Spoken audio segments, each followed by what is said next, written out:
Hi guys, चलो आज इडली बनेबा। बिरी आउ अरुआ चाउल ताको बाटिकी पेस्ट कराइछि। एथिरे चीनी गुड़ लुण पकेकी गोलई देइछि भल भाबरे। आउ हमर चटनी करबा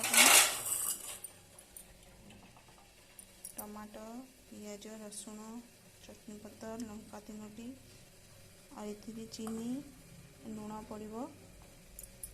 चलतु करिया हमर इडली करबा पई पानी गरम हो सारे। चलतु एबे आमे प्रस्तुत करबा। पानी फुटी सारे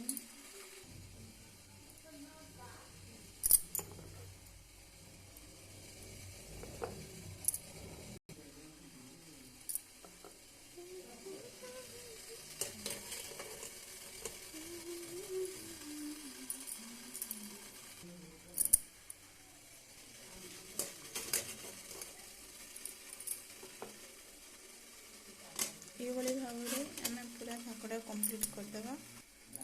आम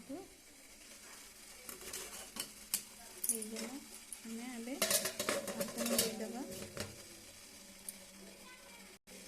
10 मिनट बंद करदेगा। तापर चेक करवा कि नहीं। चलते आम चटनी को रेडी करदेगा। देखो चटनी रेडी कर देछि। एथिरे पछे मु चीनी आ लुण देछि। टिके पानी जस्ट दे करी एको गोले देछि।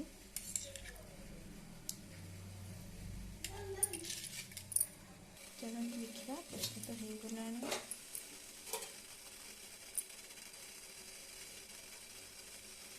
इडली हो गलानी।